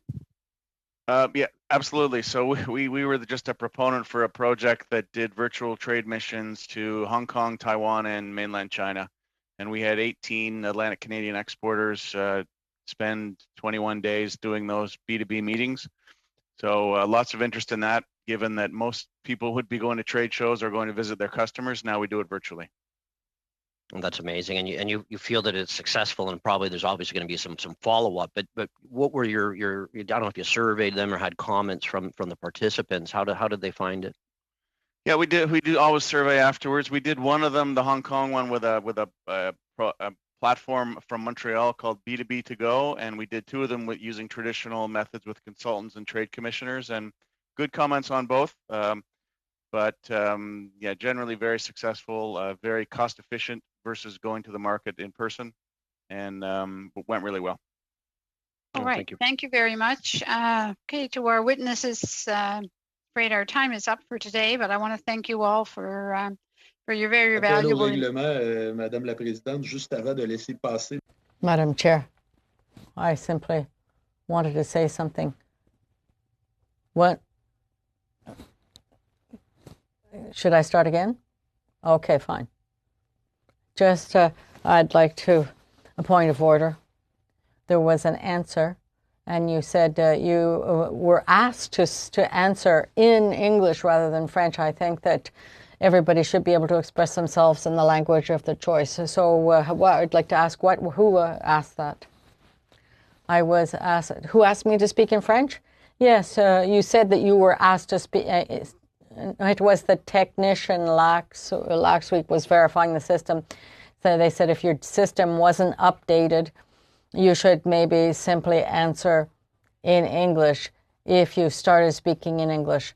So I was confused, and I wasn't able to update my system. So I had I was under the impression that I needed to, as I started in English, I needed to continue in English. And I did receive a note from the clerk who did explain that that I could, in effect, speak in French if I wished to do so. So I think that it was simply a little bit of a misunderstanding or a miscommunication with the technician regarding the updating of my system. But in any case, I'm very pleased to be able to speak in French because I now have the opportunity to do so. Well, that's fine. All's well that ends well. Will you please be assured all witnesses are able to speak in French and that it's important, and the committee will ensure that that can be done. Absolutely. Thank you. Raising the point, Mr. Savard-Tremblay.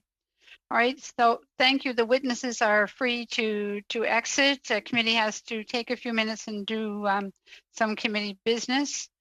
I will suspend just for 1 minute so that the witnesses can leave. So I'll move suspension.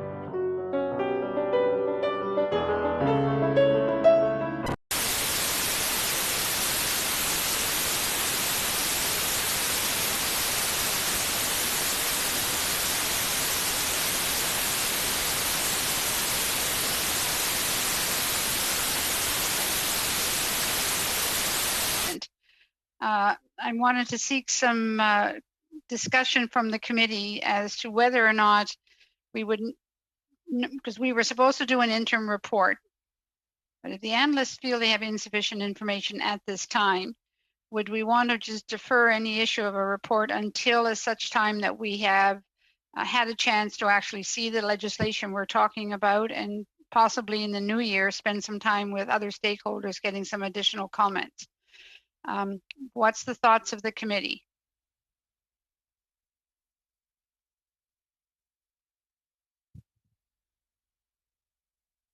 Anybody have any thoughts on whether or not we need to do the?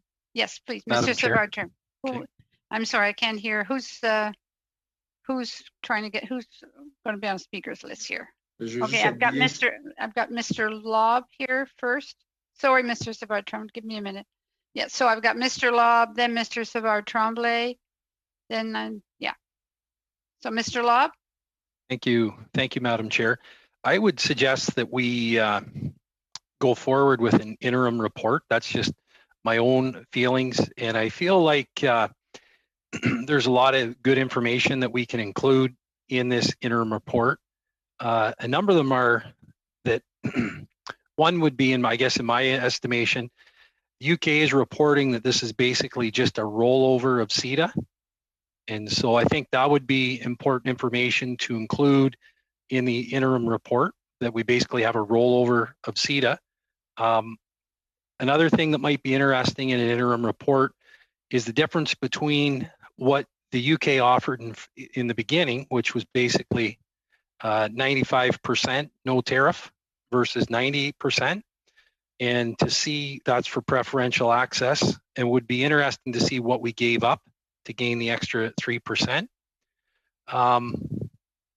The other thing I think that we could include in this trade or in this interim report is maybe the importance of more transparency in negotiations. And this would be over a number of years, that would be even before 2015, is I think there needs to be more information.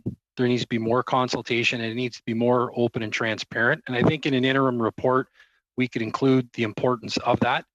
To have, and I have the utmost respect for my Liberal colleagues for sure, but I think it's, and when we were in government as well, I think it's very difficult to ask members of the government to defend a interim trade deal when they know 0% about it. And if you'd at least have some information, it would be good. It would be good as a government to be able to defend that. When I read in some of the UK publications that this trade deal is going to be good for Scottish beef, it's going to be good for Scottish salmon, I raise a bit of an eyebrow, considering we're supposed to be the beef exporting country in this deal. It's a good result for UK wine and for UK spirits. We can see the spirit side of it. And then in a bit of a, I don't want to call it a sovereignty issue, but In Ontario, I read in a UK paper that they're talking about more competitive, more access to the LCBO, which is a provincial regulator. So I think there's a lot of value in an interim report, and it could give guidance to future deals. It could give guidance to the long-term deal between Canada and the UK. So that's a long ramble, but that's a little bit about what's on my mind and the value of an interim report and another trade deal. Okay, thank you. Madam Chair. We have a Madam Chair. Yeah. The Yes. speaking list, I have Ms. Bendayan, Mr. Savard Tremblay, and Ms. Gray. Yes, thank you. Ms. Badayan. Je pense que Monsieur Savard Tremblay. I think Mr. Savard Tremblay was before me, Madam Chair. Go ahead. Oh. I gave priority. Essentiellement, ce que j'aimerais. Essentially, what I wanted to note, I do agree with my Conservative colleague, but this is only 48 hours following the conclusion of negotiations, so we absolutely need to get the text out. And so there's a normal process, which is very important, since I am myself a lawyer of international trade. And so I think that we need to go over the text, and we have to go through that process. So once the text is available, of course, we will, at that point, be able to make comments and to study it as should be. However, I think it's interesting that my Conservative colleague wants to go ahead with an interim report. And for myself, I think that it's a good idea. We've already heard a number of witnesses who have made important testimony. And so I think next week I insisted on the fact that the members of the committee would need to be able to ask questions of the minister as quickly as possible. And I think that that was clear after our last meeting. So I'd like to announce that she will be available and present with us on Monday to be able to answer our questions.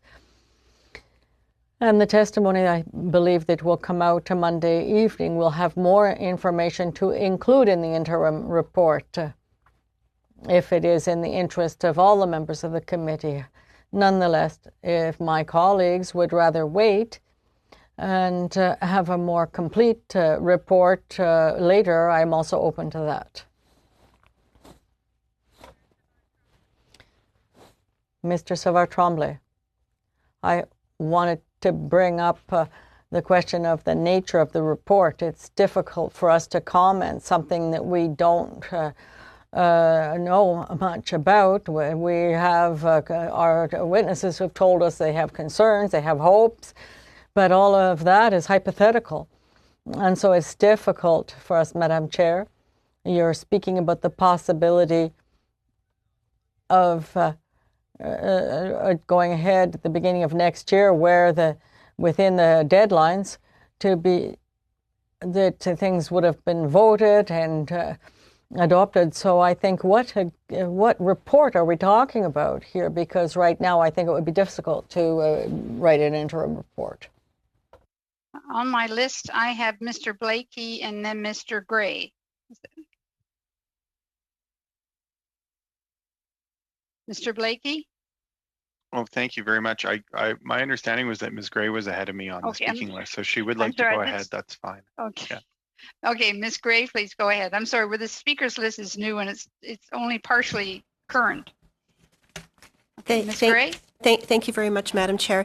I just want to bring everybody back to what this study actually is, and that's what our focus is. And I think we're sort of confusing and bringing other things into the conversation. So what the study actually is was no less than 3 meetings. So we've now had 3 meetings to receive an update on the federal government's progress in negotiating of the Canada-UK Transitional Agreement, to hear from stakeholders affected by implementation of a new Canada-UK transitional agreement and to study the impacts of a lack of a transitional agreement with the UK. And then it goes on with the rest of the wording. So I think, when we look at what this study was, when we all mutually agreed to do this study as the first study in the order of business for this committee, we also knew that in tandem there were negotiations going on. So I don't really see anything as changing here.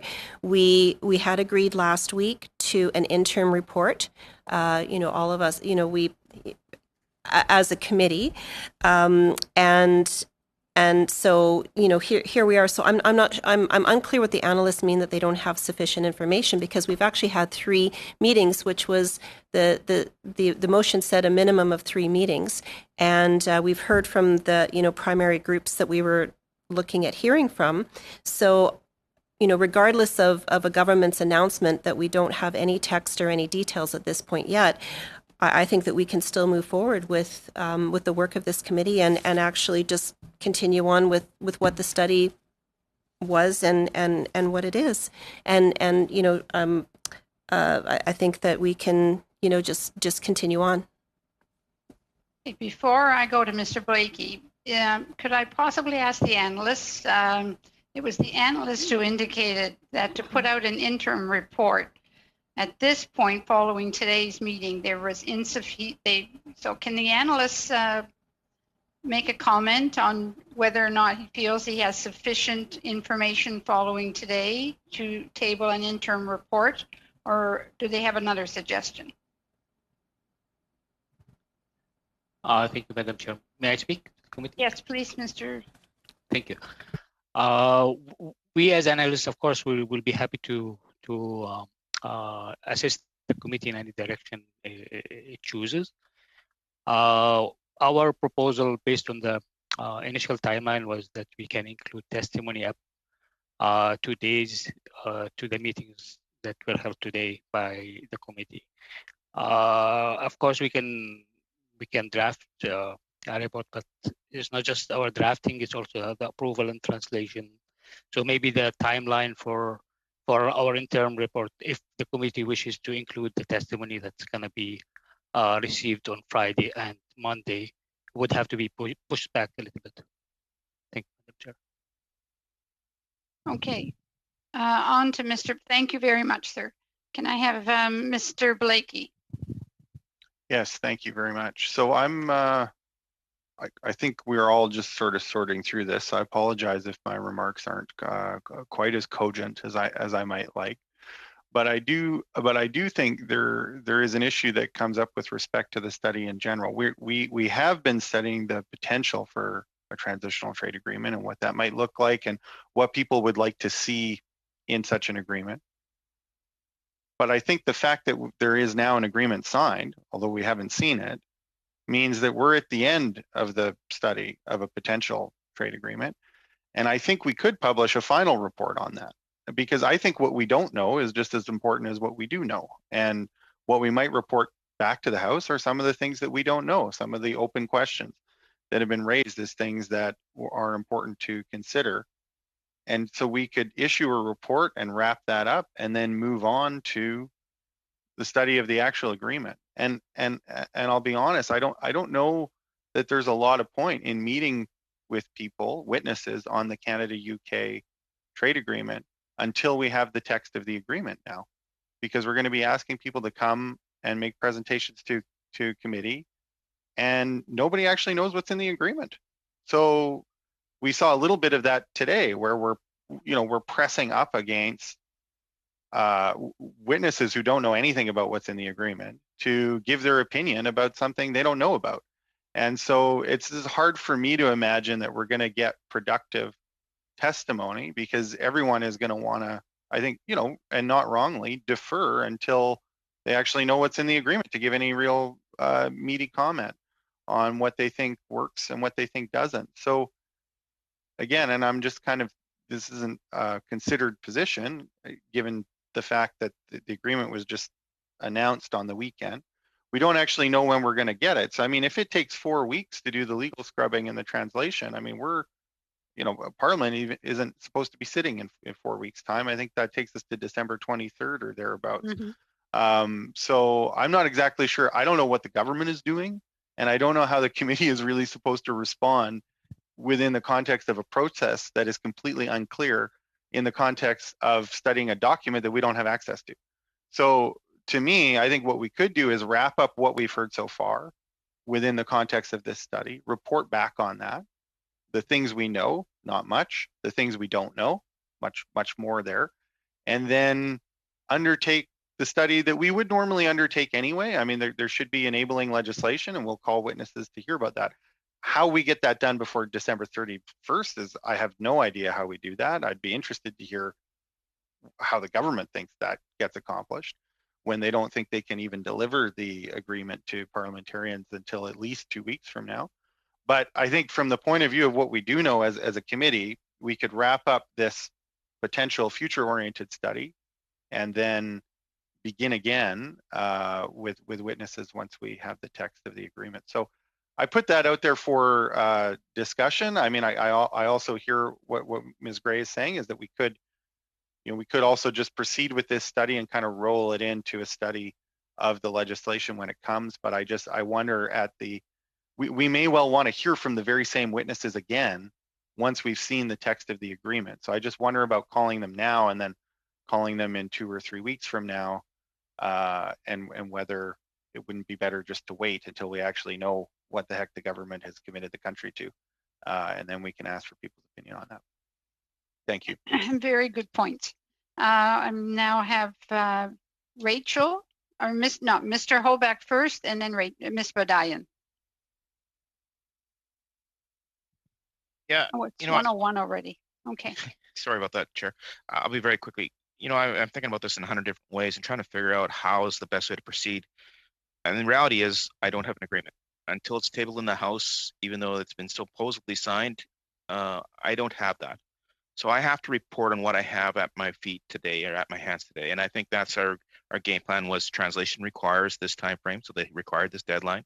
So I think we have to proceed with that interim report, get it tabled into the House, and then look at it moving forward on how we can go. And we can adapt that interim report. In the final report, we can change things around and have our final report afterwards.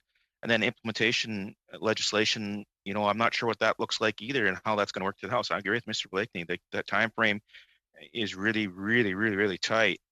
And the other thing I think is very important is we're listening to witnesses right now who haven't seen the agreement, and they're laying out their expectations. And I want to know what those expectations are so that when I look at the actual agreement, I can actually weigh that and say, well, wait a minute.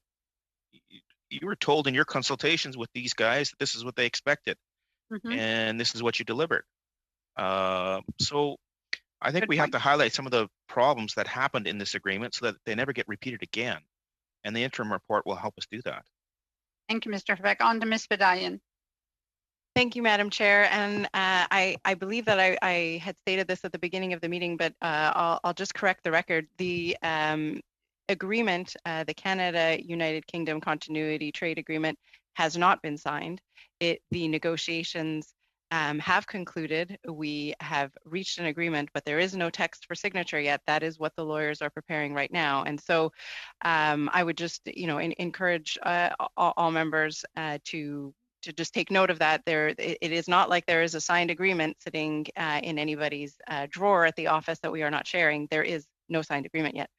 So again, as I mentioned, this is all happening very quickly. The announcement was made on Saturday morning, and the minister is appearing on Monday next in order to respond to some of the concerns and questions that have been raised by colleagues on all sides regarding next steps and the passage in the House. I think I'm hearing, a consensus, or certainly, Mr. Blakey has raised a proposal which I find very interesting. I won't speak for others, but I think it follows very well what some of the Conservative colleagues have been saying, in that perhaps we should conclude our interim report with as much information as is possible at this time, and then move on to a full report, a full study of the agreement once we have the text. text, and once everybody can appreciate the details of this continuity agreement. So, Madam Chair, I don't know how you wish to proceed, if given the time, if you would like me to put forward the proposal, or if another colleague would like to do so. I'm certainly open to perhaps Mr. Blakey putting it forward, as I believe it was his suggestion. We have Ms. Gray. The, we have Ms. Gray on the speaking list before Mr. Abultaif. Okay, on Mr. Aber, very quickly, I think we're all saying the same thing, but Ms. Gray, please, I'll give the possibly the last word to you because we passed on to our time. Thank you, Madam Chair. I think that we can just move forward with having the interim report and leave it like that at this point, because there's still uncertainty about timelines and what we're looking at. So without making any other amendments to what our original study is, I think we can just move forward with agreeing to have the interim report, and then we can look at it once we have more information. Terrific. Thank you very much. Thank you to everyone. Have a wonderful day, and good luck to everybody. Have a good day. Thank you all. Move adjournment.